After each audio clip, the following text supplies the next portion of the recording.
Thank you all very much for coming to this panel discussion this afternoon. My name is Francois Jackman. I'm the permanent representative of Barbados to the United Nations. And during the course of this panel discussion, we are going to hear from a number of experts in the field of zero waste. Over the course of today's inaugural International Day on Zero Waste, we have heard about the need to promote sustainable consumption and production patterns, the need to support the societal shift towards circularity and to raise awareness at the national and international level. And we heard in particular very powerful messages from the UN Secretary General and from the First Lady of Turkey. We've also heard about how zero waste initiatives can contribute to the advancement of the 2030 Agenda for Sustainable Development. I will not go over the statistics with which you have all become familiar during the course of today. They are really, in some respects, absolutely shocking. There is one, though, that in particular retained my attention as the representative of a small island developing state. And that is that according to the United Nations Environment Programme, if food loss and waste were a country, it would be the third biggest source of greenhouse gas emissions, which is terrifying and also points to a tremendous opportunity for us to address climate change through zero waste initiatives. And this is significant in and of itself, but also because just yesterday, right here in this room, the General Assembly adopted a resolution to request from the International Court of Justice an advisory opinion on the legal obligations of states in connection with climate change. So it's against this backdrop that I am delighted to welcome this distinguished panel to hear from them what we can and what we must do individually and collectively to achieve the zero waste goals. We're going to hear from Selwyn Hart, to my far left, Special Advisor to the Secretary General on Climate Action and Just Transition, and Assistant Secretary General of the United Nations, and he's going to focus on the Secretary General's acceleration agenda on climate action, which focuses on the latest science and solutions needed to fast-track climate action. We're also going to hear from Richard Anthony, to my far right, President of the Zero Waste International Alliance, who will look at the constraints that countries face in achieving zero waste and possible enabling factors that can be useful in overcoming those hurdles. We're also going to hear from Aditi Varshnaya, Network Development Manager of Global Alliance, to my left, Global Alliance for Incinerator Alternatives, to my left, and she will tell us how we can scale zero waste through partnerships. Joshua Aponsem, Climate Lead in the Office of the UN Secretary General's Envoy on Youth and founder of Green Africa Youth Organization, will help us to better understand how local and regional zero waste initiatives actually work. And to my immediate right, Catherine Kellogg, founder of Going Zero Waste, who I'm sure many of you may know from her blog, Going Zero Waste.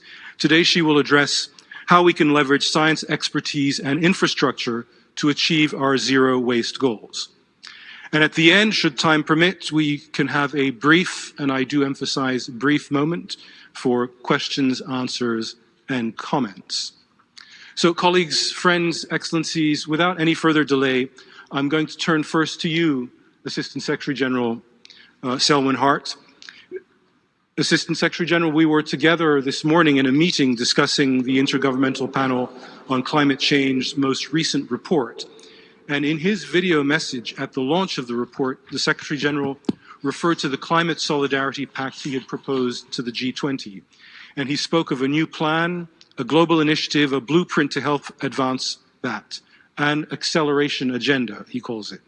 So turning to you, Assistant Secretary General, could you share some insights based on this acceleration agenda and on how it can connect to the goal that we're talking about today of zero waste?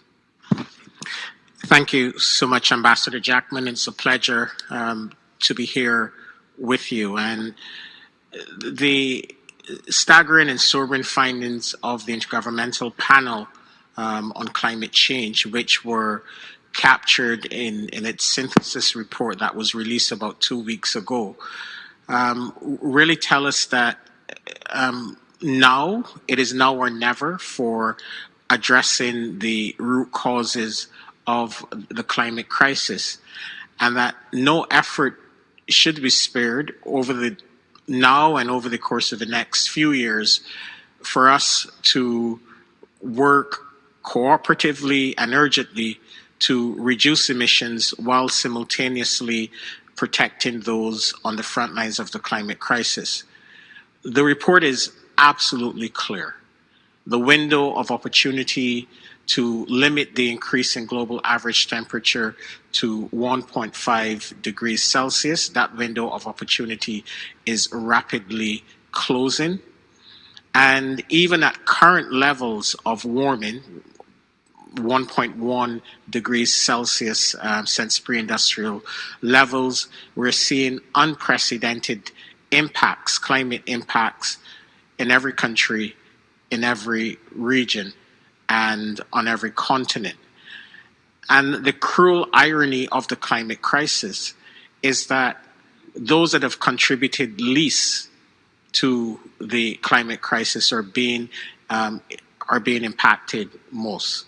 So if you're living in Africa or in South or Central America, South Asia, or on a small island developing state, you're 15 times more likely to die from a climate impact. And if you are, and over the course of the last 50 years, 70% of all, or close to 70% of all climate related deaths have been in the least developed countries. The good news is that we know what needs to be done, and as the Secretary General said, we've never been better equipped to confront this crisis. We know we need to rapidly reduce emissions. The good news, again, is that all of the available technologies are readily available. We know that if we triple renewable energy capacity over the course of this decade, we will stand a fighting chance of keeping 1.5 alive and staving off even worse impacts of the climate crisis. We also know that in order to triple renewables, we need to mobilize around $4 trillion annually up until 2030. And this was reflected in the outcome of the Sharm el-Sheikh implementation plan. But we also know that developing countries face significant obstacles. Number one is the high cost of capital. The cost of capital for renewable energy investments is at times 7 times higher in the developing world. 7 times higher. Same technology, just a different geography. And we need to overcome these challenges. It requires, if we're going to mobilize the finance that is needed at pace and scale to confront the climate crisis, we need to re-engineer and revamp the global financial system in a way that allows these flows of finance to flow to the places and to the activities that we need to address our climate and development goals. So issues around reform of the multilateral development banks, they're not academic or esoteric issues. These are issues that will potentially shape our ability to stave off the worst impacts of the climate crisis. And linking, and this is what the acceleration agenda of the Secretary General is about. The acceleration agenda of the Secretary General really calls on all countries, all sectors, all financial institutions, private sector institutions to accelerate the pace of climate action, but also to accelerate the pace of implementation and the pace of cooperation. We need all countries to make a significant and extra effort. And now, post 2030, 2050, over every single time frame, make an extra effort really to reduce emissions. And as I said, it must be done with the requisite finance and technology made available to support implementation by these countries. Finally, in terms of the connection, the reality is that if we don't solve this finance issue, we're not going to be able to address the issues related to waste. We really need, given, for example, the growth of persons living in urban settings, by 2030, an additional 1.5 billion persons will be living in cities. By 2050, close to 7 billion persons will be living in cities or in urban settings. And we know that waste is set to double by 2050. So if we don't address how cities are built, how transport systems are constructed, if we don't address these challenges now, given that how cities use energy, if we don't address these challenges now, quite frankly, we will have little or no hope of staving off the worst impacts of the climate crisis. So looking forward to the support of the membership to the Secretary General's acceleration agenda, and also to a successful outcome at the upcoming COP in Dubai. Thank you very much, Selwyn. That's sobering, but we have the tools that we need if we choose to use them. Thanks very much. I'm going to turn now to Richard Anthony. Richard, you are the president of the Zero Waste International Alliance. First, please tell us briefly about your organization, and then please help us better understand some of the hurdles countries face in achieving zero waste, as well as possible enabling factors that can be useful in overcoming those hurdles. You're seeing this from the perspective of your constituents, as it were, on the ground. Please, Richard. Right. This is a Boots on the Ground program. My name is Richard Anthony. I'm the president of the Zero Waste International Alliance. At this point, we're about 24 national and organizational affiliates, including Canada and Brazil and Uruguay and Italy, all part of buying into a definition of zero waste that we all can agree on. Now, this is a definition has been peer-reviewed throughout the world, in fact, through Skype and then Zoom, and we all have settled that zero waste is the responsible production, consumption, and recovery of products, packages, and materials without burning or discharges to the air, water, or land that will impact human and environmental health.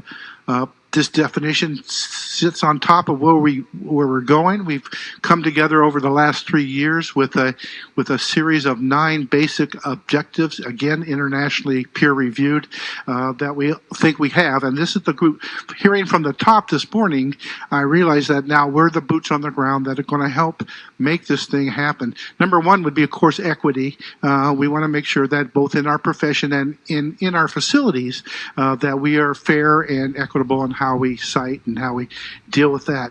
Secondly, we want to ban wasteful packages, wasteful materials that are products that are out there, sachets and nappies. These things are designed, I don't know, to go in the ocean, on the ground, not good.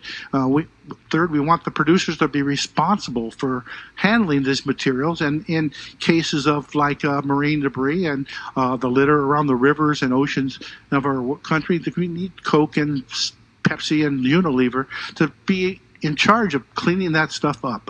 They put it out there without responsibility.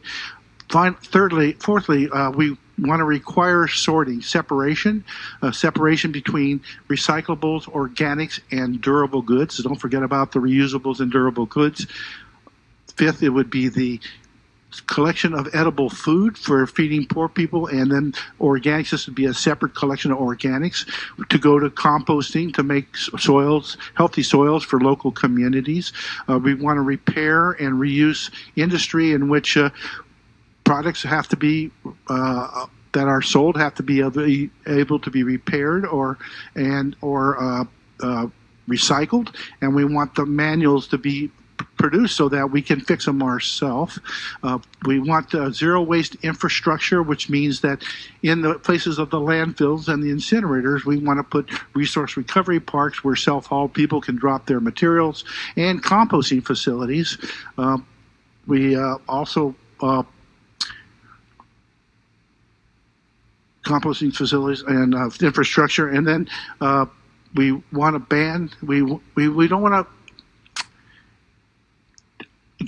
It's end welfare for wasting, and it's the idea that we are giving tax breaks and depletion allowances for corporations that are using up all our materials, and we shouldn't reward them for doing that. And finally, in case of organizing, both in terms of advocacy and adoption, we want to make sure that the elected officials, the people who are making our decisions, understand where the grassroots are there. If we're not active and we're not vocal, then the industry is going to tell the decision makers what they should do, and many times that's a mistake. And finally, in terms of pandemics and disasters, we don't want to discard these ideals. We need to deal with that and how we handle these things. This whole idea of single-use products being replaced from durable and reusable materials during the pandemic was just insane. Created a lot of waste and really didn't do that much good. So that's kind of where we're standing. We have, like I say, 25 organizations right now around the world, including Uruguay and New Zealand, and that are actually boots on the ground organizing. And we've done international dialogues in Naples, Italy, and Nanaimo, Canada, and Florianopolis, Brazil, basically to organize local communities to move forward. That's what ZIWA is, and that's what we're doing. Thank you very much, Richard. That was very clear and really very practically oriented. So I'm going to turn now to Aditi Vaishnaw. I couldn't help noticing, Aditi, that your website's URL is no-burn.org. And that your organization's acronym is Gaia. So your message is already quite clear. And I'd like to invite you to tell us a little bit more about how we can scale zero waste solutions through partnerships. Thank you. It's an honor to be here. So a little bit about us. The Global Alliance for Incinerator Alternatives, or Gaia, is a network representing more than 1,000 organizations from over 90 countries, building a future that protects nature instead of turning it into waste. And I'd like to say, as a young person faced with an unlivable future on a warming planet where power is increasingly concentrated in the hands of a few corporate polluters who are greenwashing solutions around burning, I want to urge the people in this room who hold so much influence to make the shift towards zero waste systems which respect planetary boundaries and the rights of every human being. Zero waste isn't just possible, it's already happening around the world, and with political will, it can be scaled up. In 2013, Tacloban City in the Philippines was devastated by one of the most powerful typhoons ever recorded. The impacts of this climate-related crisis were made worse by the lack of waste management infrastructure. Single-use plastic had clogged the drainage systems. I myself experienced similar devastating flooding exacerbated by plastic waste when I was 9 years old in my hometown of Mumbai, India. I'll never forget wading through all the dirty water that went well above my waist and all the plastic bags and sachets swirling around us. In Tacloban, citizens and city officials partnered and embarked on a zero waste program around separate collection and processing, and in just 1 year were able to divert 55% of waste. That's up from 10% the year before. Composting does wonders to improve soil resilience. So by fertilizing Tacloban's gardens with compost, soils can better absorb and detoxify floodwater. So the zero waste program makes the city more resilient in the face of climate change. The models prevalent throughout the Philippines have been replicated and adapted in other countries, including Indonesia and Vietnam, and sparked the development of a Zero Waste Cities network in Asia Pacific, the International Zero Waste Cities Conference, and a recent methane pledge. around organic waste reduction and separate collection. Community zero waste implementers in the Philippines are about to take their learnings on a trip to Detroit here in the United States, where over 30 community partners are working with the city's Department of Public Works to implement an organics program that's rooted in a just transition. Gaia members around the world are taking the lead on real zero waste solutions that have a number of co-benefits, including public health, reduced inequality, decent work, and climate action. Zero waste creates 200 times as many jobs as landfills and incinerators. And introducing better waste management policies has the same emissions reduction impact as taking all the motor vehicles in the US off the road for a year. Better yet, zero waste solutions are cost effective. By implementing recycling and composting, cities can reduce waste management costs per ton by an average of 70%. Unfortunately, zero waste infrastructure often has to compete on an unfair playing field with fossil fuel and disposal subsidies. Governments need to avoid the false solutions being greenwashed by polluting industries, including incineration, also called waste to energy, and so-called chemical recycling, which is an expensive, polluting, and unproven technology. Burning our precious resources is not zero waste. In order to scale up, zero waste implementers are seeking champions and governments who can offer supportive policies and financing. Today, Gaia released our International Day of Zero Waste Declaration, signed by more than 200 groups from around 60 countries, reaffirming our shared vision of zero waste future grounded in justice. One of the many success stories is in the Philippines, which has national legislation requiring waste diversion through decentralized management. While the work in the Philippines is leading the way, it is currently being undermined by the flow of plastic waste from global north countries and corporations. This pattern of waste colonialism repeats across the global south. Countries on their own can only go so far. We need international partnerships to address plastic, a major barrier to zero waste worldwide. We have the opportunity soon to make history with the upcoming global plastics treaty negotiations. It's time for leaders to reduce plastic production and pollution at the source instead of just focusing on cleaning it up. For the sake of my generation and generations to come, I urge member states to reject false solutions and instead partner with front-line communities to make bold commitments to zero waste so that we have a chance at a livable future. Thank you very much. Lots of food for thought in that intervention, and I'm sure we're going to come back to some of those ideas when we press on. I'm now going to turn to Joshua Apomsen. Joshua, you are working as the climate lead in the Office of the UN Secretary General's Envoy on Youth, which to me sounds like a pretty cool job, I've got to say. Youth continue to lead the charge on climate action, and I note that the organization that you founded, the Green Africa Youth Organization, has been leading the implementation of community-led zero waste projects in West Africa. Could you tell us a little bit more about that and about other local and regional initiatives and how these work to contribute to zero waste? Thank you very much, and brilliant points from previous speakers. When we talk about zero waste in the very local context, what this means is literally fighting inequalities. In many cities across West Africa, across the continent in general, waste ends up in neighborhoods where the poor lives. It's typically in neighborhoods where people do not have the luxury of being cut off from just being on the outside. They spend a lot of time outside and waste is right in front of them.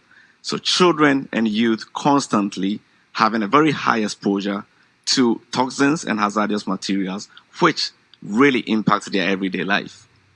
At the same time, we know that across the global south, climate risk is increasingly impacting communities. Floods and droughts significantly, these two hazards are very, very strong and is going to get intense over the next few years. And for those communities, zero waste holds a very key factor in building their resilience. For instance, in the city of Accra, in Ghana, poor waste management intensified the risk of flooding. At the same time, in the northern part of Ghana, during the dry spell period, composting is a solution to help improve agricultural production in those areas. If you take these two scenarios, it clearly shows how zero waste could really strengthen communities and their impact and their strength towards these climate hazards. The reason why communities and young people have been able to work with municipalities and governments at the national level, regional level on zero waste have been fundamentally framed around jobs. A composting plant in Accra is providing jobs for over 100 people. Recycling facilities and even just collection of waste alone, which is the very primarily first step in zero waste, is providing jobs to many informal people.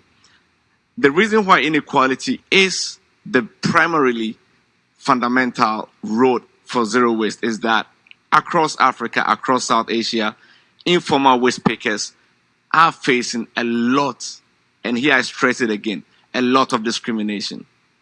Municipalities spend 10 times more money outsourcing their waste management responsibilities to formal companies.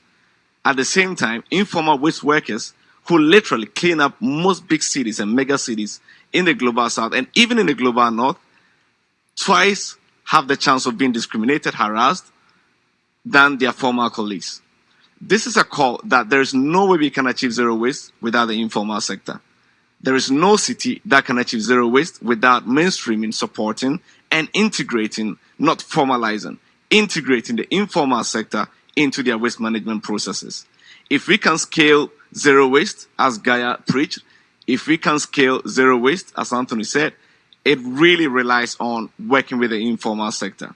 Across Africa, informal sector holds almost 60% of our economy, and this is the same in many other places in the global south and developing world. So the primary advantage of working towards zero waste in providing jobs, in restoring equality, fighting injustices, rests in funding the informal sector, integrating them into national strategies towards zero waste, and primarily also for the plastic treaty, acknowledging that the informal sector has a role to play. And I think that cumulative effort is what demonstrated in developing the zero waste strategy for the city of Accra, for the same in Dar es Salaam, for the same in South Africa with the informal waste pickers in South Africa. Integrating the informal sector into that work and bringing youth leadership in micro projects and micro, small scale enterprises that exist in communities into the policy-making process on zero waste will deliver the vision that we see. Thank you very much, Joshua. That's a fascinating connection between addressing inequalities and unemployment and promoting zero waste initiatives. Thank you very much.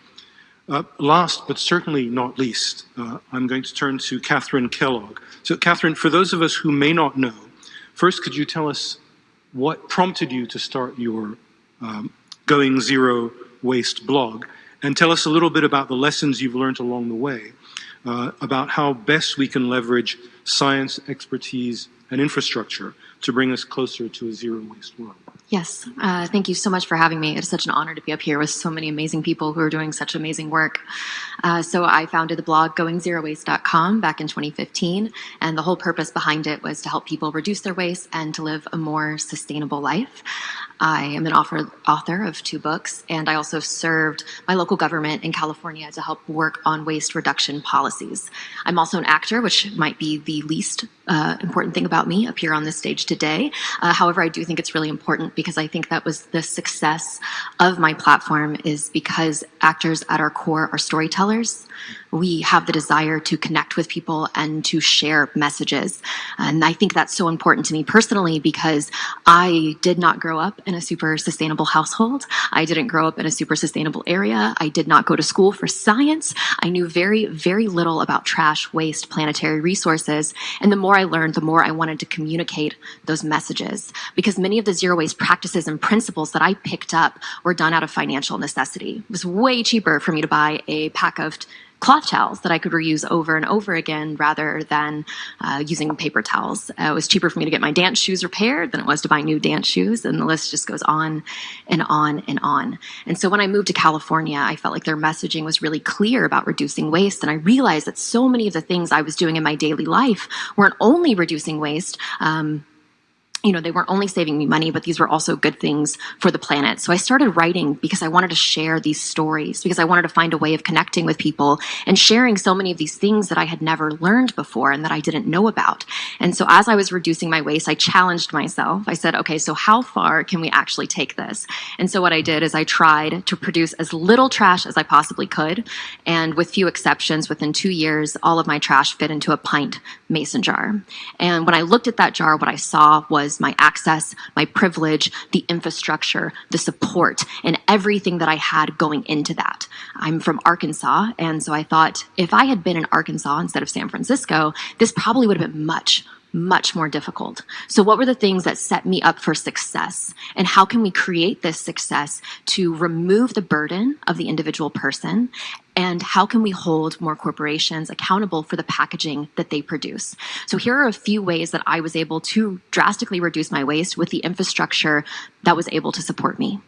So up first, of course, were refills and deposit systems. I brought my own container to a lot of places to avoid using single-use plastics, and having systems that were supporting me and companies that were supporting being able to bring and reuse our own. How can we go back to something like a milkman model? How can we encourage the reuse of our products over and over again? Then, of course, we have extended producer responsibility. I recently just worked with the Natural Resources Council of Maine. I currently live in Maine. And this is how we can remove the burden of the taxpayer, how we can help towns, how we can have manufacturers and businesses take ownership over the packaging that they produce. Now, there are many countries that have implemented extended producer responsibility laws, and they have seen great success with higher recycling rates and a reduction in excessive packaging. Then, of course, we have the right to repair, where we're allowing and making it easier as consumers to repair the products. So how can companies make the repair plans available? How can they have the diagnostics and the service parts that are available so we can continue to use our resources over and over again? I think one of the reasons why I wouldn't be nearly as successful in Arkansas as that I was in San Francisco is because we just don't live in a world that has designed itself in order for our products to be reused over and over again. So we live in a linear economy where we take resources from the earth, we turn them into products, and then we dump them into a giant hole in the ground when they've exceeded what we consider their useful life. So instead, how can we move to this circular system? Or how can we move to a zero waste system or a closed loop system where we take these resources, turn them into products, and then reuse them over and over and over again? So by being able to extend the useful life of our products, we'd be able to achieve this much more. And then lastly, food waste, which I know that you spoke about earlier. Food waste is something I am so incredibly passionate about. In fact, it is responsible for 11% of worldwide greenhouse gases. And yes, if it were a country, it would be the third largest emitter of greenhouse gases in the world. And so much of that food is wasted and perfectly fine to eat. In the US, we throw out 40% of our food, and we could feed every single food insecure family with just what we throw away. There are beauty standards for our food here. Bell peppers must stand. If they are crooked or they don't stack well, most mass grocers won't even accept them. So this is perfectly fine food that we are throwing away because it's not beautiful while people go hungry. And the second aspect of that, of course, is composting. And I was able to cut about 50% of my trash immediately just by composting. And that was done in thanks to wonderful things that were available, wonderful infrastructure, which is citywide compost pickup, as well as my city offers subsidized compost bins. So if you were a resident, you could go and you could get a compost bin very, very inexpensively, so you could help divert that. And because we paid for trash, we didn't pay for composting or recycling, you were able to save a lot of money. So how can we incentivize people, and how can we incentivize corporations to ensure that we're all reducing waste? Thank you so much. Thank you very much, Catherine. Really, the way you break it down makes it clear that the linear model is completely inappropriate to the world that we're living in. So thank you very much for that. And I'd really like to thank all of you for the excellent points that you've all made. And can I invite you colleagues to give our panelists a round of applause?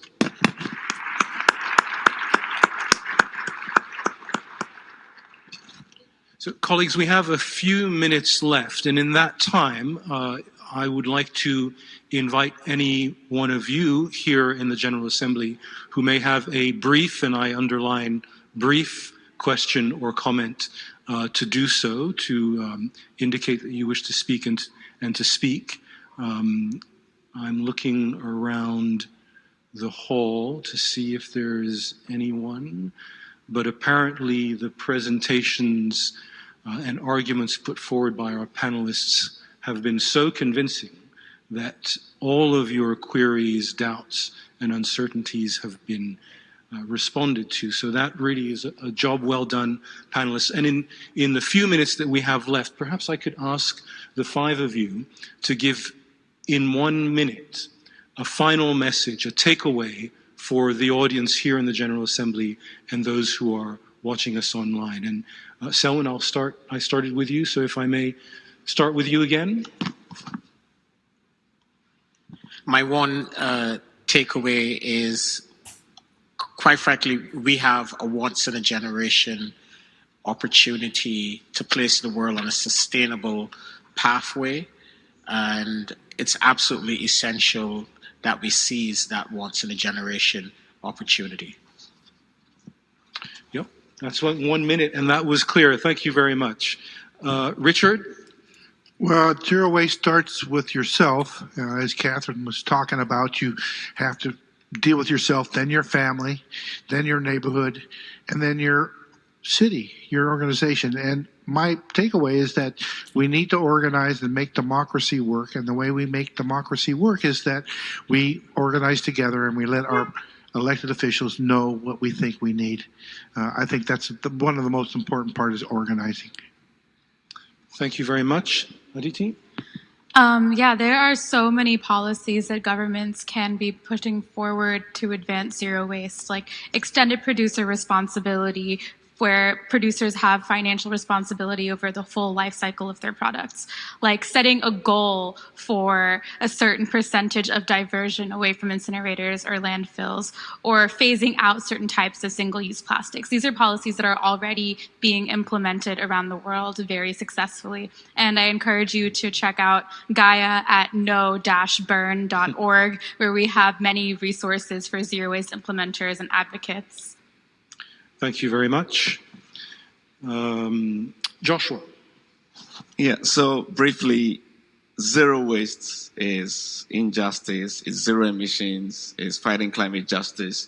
I think what is essential is that there are so many micro solutions that exist from the informal sector that exist within communities. And we should move away from just referencing that as case studies towards investing in that, scaling that to the national level, bringing that into policy and making sure that those very indigenous level solutions are really being respected and being scaled to really drive the action that is needed. Thank you very much. Catherine? Yes, thank you. Everyone was so eloquent and beautiful. I don't feel like I have much to add on to that, so instead I'd like to issue you a challenge, which is to do a trash audit. I'd like for you to track your trash for a week and make a note of what all you throw away. Because the thing is, when we often throw things away, they go, well, where is away, right? Where do they go?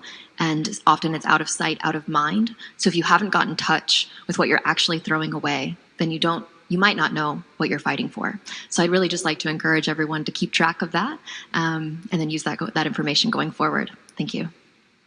Thank you very much. Thank you, panelists, again for having joined us this afternoon on this what is a historic day. Thanks to you, Your Excellencies, colleagues. This brings us to the end of our panel discussion on innovative solutions for promoting sustainable consumption and production zero waste initiatives.